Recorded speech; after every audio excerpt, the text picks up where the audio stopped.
Hello, everybody. It is Friday, and that means that it is our Friday Live. I'm actually very, very excited about the topic that I'm going to be covering, and I apologize. I actually did not go on my stories on those for those of you that are on Instagram and Facebook too. I did not go live on my stories, so whoever does come in here, thank you so much for coming in here. I'm very excited to have you in. There's been a lot of controversy around this particular topic, and I really want to kind of delve a little bit deeper into the details and break some of the confusion because you might be thinking that you're doing the right thing and it might not be conducive to what your actual healing is going to be. Plus, these things can actually arise when there is any sort of disordered eating. This could be one of the long-term health consequences.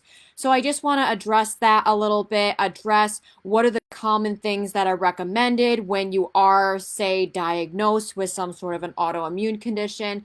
Some of the protocols that are out there in particular. I'm going to break some of that confusion, and also I'm going to show you how you can find out what your own unique protocol is going to be so that you can get your healing and that you are not taking out an insane amount of foods. And A, you're driving yourself crazy. B, you could even deplete your body even further. So it's very important that you know what exactly your specific protocol needs to be. All right, so with that in mind, I'm going to introduce myself. Hello, my name is Drew Mulvey. I'm a certified dietitian, nutritionist, and board certified nutrition specialist in the state of Connecticut. I am specializing in disordered eating and autoimmune conditions in female athletes. I'm I'm also a certified integrative sports nutritionist, which is I took a program that is the only program in the world that actually merges sports nutrition and functional medicine and integrative health all into one. It has been such an asset to my particular practice, and I am so excited to bring that to the community that I am working with. I'm a precision nutrition level 1 coach, and I am a certified lead therapist, which is a specific food sensitivity protocol based off of mediator release testing. It's about 92% accurate and specific for those particular sensitivities, and has honestly been the best food sensitivity test I have ever had in my practice. I have seen athletic careers just start to skyrocket, people feeling so much better, and really decreasing any sort of inflammatory issues such as autoimmunity. So that actually goes hand in hand with what we're talking about today. So I really work close with youth and young adult female athletes to really transform and restore their relationship with food, not only with food, but with themselves, to empower them to make the right fueling choices and to really ignite their true athletic potential, not only their athletic potential, but their life potential too, so that they're really, really thriving, that they're not kind of struggling from day to day or not really attaining the goals or thinking that they can't attain the goals that they have.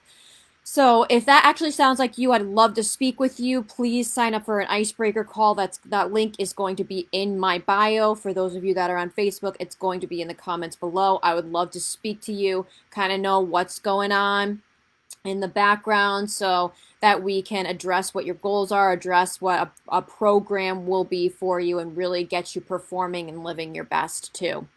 All right, so with today, what we're talking about is autoimmunity. So how is it that disordered eating and autoimmune conditions can actually converge? Well, last week I talked a little bit about disordered eating and I talked about adrenal fatigue. Now, when adrenal fatigue is present, that has to do with the hormone cortisol. Now, cortisol in and of itself is not necessarily a bad hormone. Okay, sorry to those of you who are on Instagram. I got blurted out for a little bit. Okay, so it's not necessarily a bad hormone to have. Yes, it's been given a bad rep, but it has its place. Cortisol, you need cortisol to be able to have focus and alertness. You need cortisol to be able to have the stress for your body to be able to lift, to run, to do all those things. They say running away from the tiger, but to be alert and focus so that your body is utilizing specific material so that you're getting the heck away. It's also important for fat metabolism, and it's also very important for immune function as well, because when you're sick, yes, your cortisol goes up, but it's working to help to get you better quicker. Now, If the problem lies when that cortisol is elevated for a lengthened period of time, and that's where it starts to be destructive, that your blood glucose is dysregulated, and you can see potential insulin resistance that is starting to arise. You can start to see muscle and brain tissue eaten away because that's what cortisol does. You're in this fight or flight. You're not going to be sleeping properly, so you're not going to be recovering properly. And then your immune system just kind of takes a back seat because your body's just shooting out all this cortisol, and it's really unnecessary. And that's when those inflammatory proteins can start to elevate as well. Now, when your body goes for a prolonged period of time, even after that, then your cortisol can start to tank, and that's when you're finding other problems. As you could see, you're not focused, you're not alert. You can have actually a brain fog in both of those instances with high cortisol and low cortisol, because as what I was saying about the cortisol for the lengthened period of time, it can still affect your thought process because it's affecting your brain. But having low cortisol, you're not really able to function. You need some sort of, actually, stimulants aren't even working on you because your adrenals can't even produce cortisol anymore. You're not able to really maintain muscle tone. You are getting sick very frequently because you don't have that cortisol to be able to push out the actual sickness when it comes. You have that general sense of malaise. You're fatigued all the time. You're sore. It's not a fun process. So when you have that disordered eating and you're not fueling your body properly for the demands, let alone what's going on in your mind of perfectionism or self-discipline, or it could be self-esteem, or it could be self-sabotage. All of these things combined into one is putting so much stress on your body that the cortisol could be elevated, and then it starts to drop off. And that's where we start to see those autoimmune conditions come in, where your body starts just acting completely abnormally and it starts attacking itself. So when that does happen, well, first off, I try to work with preventing that. So we want to try to get into the early stages of if there's any sort of disordered eating or what's going on in your life that is creating these patterns where you're overworking your body so that you don't get to this point. But what's going to happen if, okay, there's been a lot of things. 2023 was not really great for many of us. I'm going to say it. But what's going to happen in those instances where, say, you do get the diagnosis? Then you try to play the researcher, right? So now I'm going to kind of unravel what some of the recommendations are, especially nutritionally. Now, what an autoimmune condition is basically it's attacking itself. It is not working properly. So those inflammatory proteins are not working properly. There's, for instance, what I had. So natural killer cells help to eat away at the debris from the viruses, from the pathogens, all those things from when you're getting sick. Now, if you don't have that and you don't have the ability to be able to clear those things out, you're going to continue to get sick. So I was continuing to get sick. My natural killer cells were never supposed to kill each other. They were supposed to work in what's the word I'm looking for? In unison. There we go. They're trying to work in unison. So what happens to the body is it's harming itself. The inflammatory proteins are going towards a process that it shouldn't be. So here are some of the recommendations. It's basically, I shouldn't say basically, that's not the word I'm looking for, but it's an inflammatory issue where there is a lot of inflammation in your body and it's not doing the job that it's supposed to be doing. Now, some of the recommendations nutritionally is to take out certain foods. One of them is an elimination diet. Now, that can be just a few food groups, or that could be a whole bunch of food groups.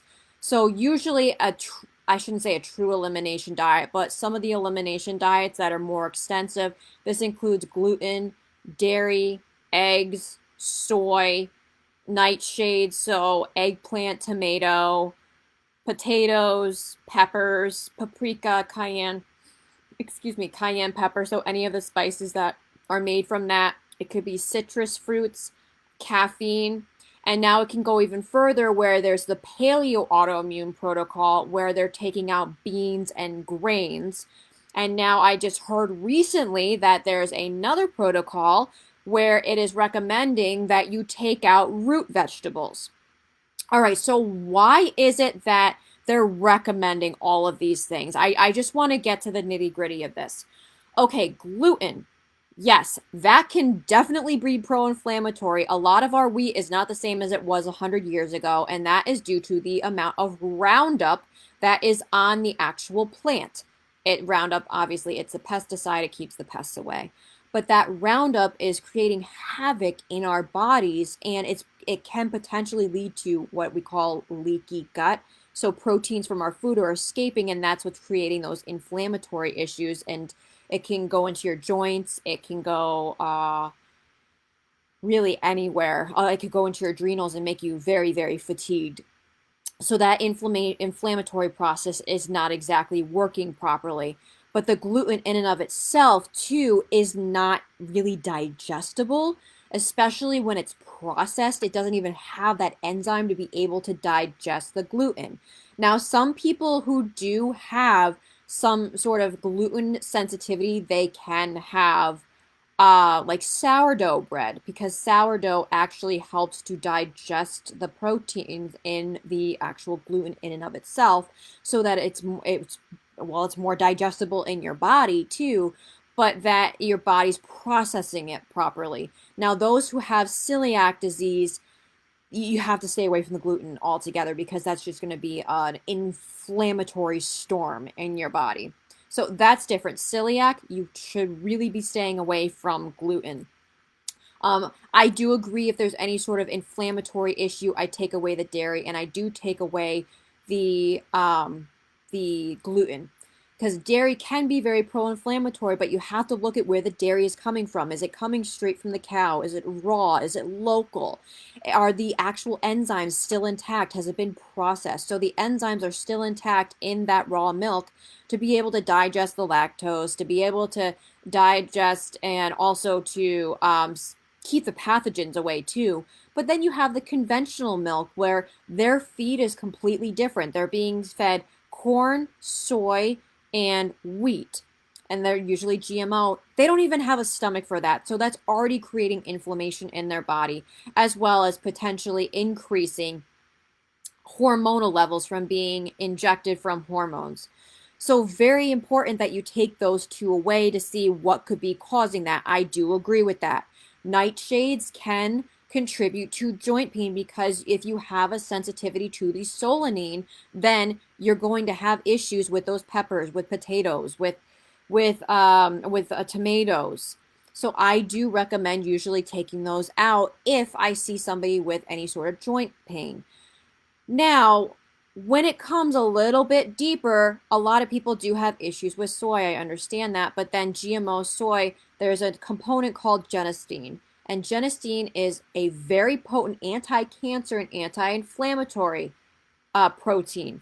The problem is with GMO, that particular protein is the structure is completely off, so it actually makes it more pro-inflammatory. So that's why there's a caution when you take in soy. Now, if you do have a BRCA gene, that's different. Then you really have to be cautious of taking in any sort of soy, just because it is a phytoestrogen and it can raise estrogens. So with that estrogen can come a lot of different things as well. But there's a reason why you take soy out. So if I see any sort of issues, especially when it comes to your thyroid too, because it has something, there's goitrogens in that, I believe, and there's another component in it as well that can hinder the thyroid from functioning properly if it's not fermented, and if it's not organic. So that's different. So I'm just kind of giving you the underlying reasons as to why these things are usually recommended. Now, to give these things without the understanding and without seeing what is going on in somebody's body can put them, as you can see, very, very, very restrictive, especially when it comes to the paleo autoimmune protocol. So they usually recommend taking out beans, and they take out grains. Now, grains, I understand. I'm going to get to that in a second. beans, they say that lectins, the whole idea behind lectins is that it basically makes your red blood cells kind of stick together and then you're not functioning properly. So, and that can cause joint pain. That can cause some of the autoimmune conditions. So if you have an issue with lectins, then yes, there's going to be a problem. But how do you know that you have an issue with lectins? All right, that's going to be saved for a little bit. All right, and then there's grains, and now I just heard root vegetables too. So grains and root vegetables are very high in oxalates. Oxalates are compounds that are in specific foods. A lot of them are in plant-based foods, and they can cause kidney stones if they're not metabolized properly, but they may not be metabolized properly because your magnesium is shooting out of your cells and you don't have proper magnesium to be able to actually metabolize it. Let alone, also calcium helps to metabolize it too. So if you don't have enough calcium and magnesium in your diet, plus you need magnesium to be able to absorb that calcium properly, as well as you need vitamin D, you need vitamin K too as well. But that's for another time. Then you're not going to be metabolizing these things properly. And this is where you can see those little crystals lodging into your joints, lodging into your adrenals. I had it lodged in my adrenals, and man, that just knocked me out. That really made me fatigued. But does everybody have issues with those oxalates? Oh, oxalates are also in spinach, beets. Well, beets is a root vegetable, chocolate. There's several other plant-based foods that oxalates are in. So what I'm trying to show you is that if you take all of these things, say one doctor said, well, you have to stay away from this, you have to stay away from that, you have to stay away from this is what I did, this is what I did, you're not getting something that's a unique protocol for you. So, okay, yes, maybe grains are causing issues, and maybe the actual root vegetables are causing issues. But if you don't have an issue with them, then you're taking out whole food groups and you're decreasing the variety of foods in your diet that actually help to diversify your gut, which is going to help you to be more resilient against getting a pathogen and getting any sort of bacterial infection. Plus, it can be very emotionally, I don't want to say demanding, but it can be you have to have a very strong mindset for that. And then later on, if you have any disordered eating, then that can just be fuel in the fire. So what can you do if you do have an autoimmune condition? What can you do and what steps can you take to find your own unique protocol? Well, do I take all of this stuff out at once? Not necessarily. I test people. So I have an MRT protocol, which is a LEAP protocol based off of mediator release testing, and it's a food sensitivity test. This is about 92% accurate and specific for those particular food sensitivities. Now, first line, as I do an elimination diet, I take away, I forgot, eggs are on there too. Eggs can, according to some of the diets for, I shouldn't say even that D word, but yeah, they're diets. For diets for ADHD, that eggs can cause a little excitation and it can cause a little extra inflammation if you have issues with it. So taking away the eggs as well. So depending on what your symptoms are presenting to me, then I can start with that sort of elimination diet where there's gluten and dairy, and then there's some other things depending on what you're showing me. But once it gets really, really into it, I don't want to try to take away all of these foods where there's not very much variety. I try to get that variety back in. It's going to be very important to know what are the foods that are aggravating you, because it might not be a whole bunch of them, and really know exactly how you're processing things. So with the oxalates, that's not going to be tested on an MRT test. That's going to be tested on an organic acids test. Plus, that organic acid test is going to show us a little bit more about how your gut is functioning, what sort of microbial balance that you have, if there's candida, which is very commonly elevated in autoimmune conditions, but you cannot just, this can mimic a lot of different things. The symptoms for candida, don't just assume that you have candida and then try to take care of it yourself, because that can also be a very limiting protocol and nutrition plan. So, what am I really getting to? If you're having issues with this, it's really going to be important to get tested. So, looking at your blood test, obviously looking at your white blood cells, and your inflammatory markers as well to see what's going on in your body, to see how your B vitamins are, because if you're not methylating, so methylation is really important for protecting your DNA, which is going to turn into proteins in your body. If those are not even replicating properly, then you're going to have proteins that don't look like the normal protein, and your body's going to start attacking that. So it's really important that you have those particular nutrients in there, that your body's going to be methylating properly as well as clearing compounds out, or else those inflammatory proteins are going to keep cycling around over and over and over, creating just a storm in your body. So it looks at that. It also looks at those oxalates. So you might not have an issue with oxalates, and some of those foods that have oxalates in them can be very, very beneficial for you. It also looks at your energy pathways, how stress is affecting you. And I do want to backtrack too. There is one other thing that I would highly recommend that you get tested for before you do it. Another thing that can contribute to autoimmune conditions is having a histamine intolerance. For example, mast cell activation is usually linked with a histamine issue. Histamine is an inflammatory protein that usually gets elevated from like an allergic reaction. So for instance, seasonal allergies, that's histamine. Well, I guess ragweed is a seasonal allergy. So that's some of the things that I had experience. When you get sick, there's histamine release. Now, the histamine, you need these white blood cells because they help to clear up things. They can't be elevated for lengthened periods of time.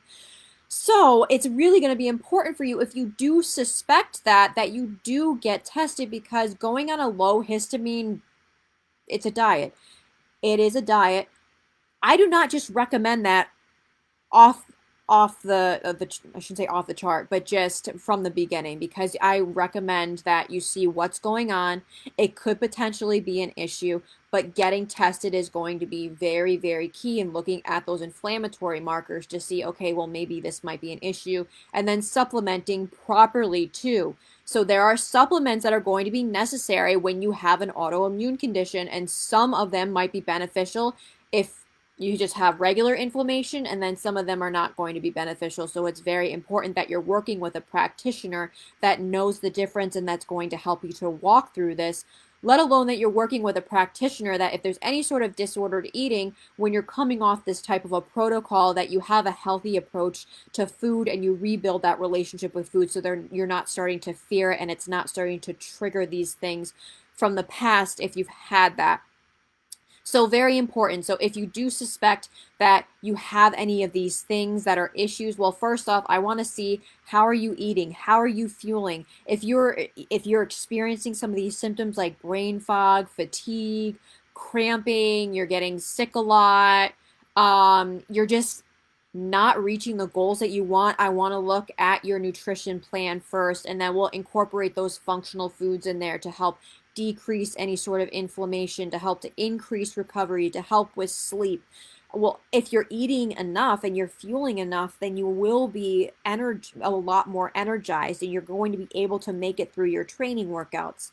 Now, that's the first line, but then once it gets into these other symptoms, that's where we need to test. So I am a board certified nutrition specialist and certified integrative sports nutritionist, which technically makes me an integrative health practitioner. So I highly recommend, if it has gotten to this point, working with somebody that has knowledge in both of these arenas, and then testing so that you get put on the right plan that is conducive to your goals, and that you're not going to be pulling your hair out, you're not restricting yourself, and that you have something that's going to get you there quicker.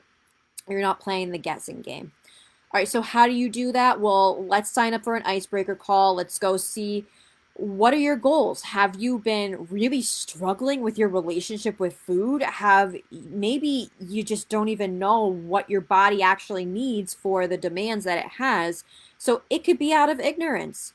And your feelings, you're just struggling at practice. You're struggling to make it through the day. You're struggling at school. And then, well, what if it's gone into other things where you're getting sick all the time, where you're getting joint pain, where you're not recovering properly, where it's just such a chaos in your head with everything that is going on that you can't even seem to think straight? That is where let's talk. Come to me, sign up for your icebreaker call. I will see what sort of lines that we need to take and what programs that I can provide to you so that you get the best care possible and that we get you on track as soon as possible so we can go run that organic acids test and the food sensitivity test. I do have options that you can get those, and then we have follow-ups. So if that sounds like you and you really want to know what the heck is going on in your body, honestly, that's one of the best things if there's even underlying things, because these particular tests also look for any sort of depletions before they become deficiencies too. I've utilized this so much in my practice, and I have been so excited to use these in particular from my master's program. I've seen amazing, amazing results, so that we also get you on the right supplement program too, and just so you know that you're not restricting yourself and fueling the fire. That's where I'm here. I'm here to build your relationship with food. I'm here to teach you how to use it as medicine and to find your own unique path with it so that you have a thriving athletic career and you have a thriving life. So with that in mind, I gave you a lot of good details as to where disordered eating can then lead into autoimmune immunity, why certain things are recommended because of certain proteins that may be in those foods, why it's really important to find your own unique protocol through testing and not just assume, and then how we can work together so that we can find out what's going on in the underlying way and we can really start to help to repair your relationship with food and empower you to fuel properly so that you can meet the demands of your sport, meet the demands of even your life that's around you. So if that sounds like you, I would absolutely love to speak with you. Please sign up for an icebreaker call with me. It that's going to be in the comments below. For those on Facebook and on Instagram, it is in my bio. All right, everybody. Well, thank you so much for attending today. I just want to reintroduce myself. My name is Drew Mulvey. I'm a certified dietitian, nutritionist, and board certified nutrition specialist, and certified integrative sports nutritionist with technically health. I'm technically an integrative health practitioner looking to, I shouldn't say looking, that works close with female athletes with disordered eating as well as autoimmune conditions. I am a certified personal trainer and certified leap therapist, which is a program based off of those MRT results from the food sensitivity tests. I've seen amazing results with that. That's a really, really good test to have if you suspect any sort of autoimmune issues, if it's just been prolonged for a really long time. I am also a precision nutrition level 1 coach, so I really look at the whole entire frame of the person, everything, single thing that's going on in their life, so that they can really reap the most benefit from what they're doing. And we can get you back on the field and we can get you getting great. All right. Or feeling great, excuse me, getting great. Well, yeah, getting to greatness and feeling great. All right, everybody. Happy Friday. Thank you so much for coming on. And for those of you in the Northeast, enjoy the snow. Take care. Bye-bye.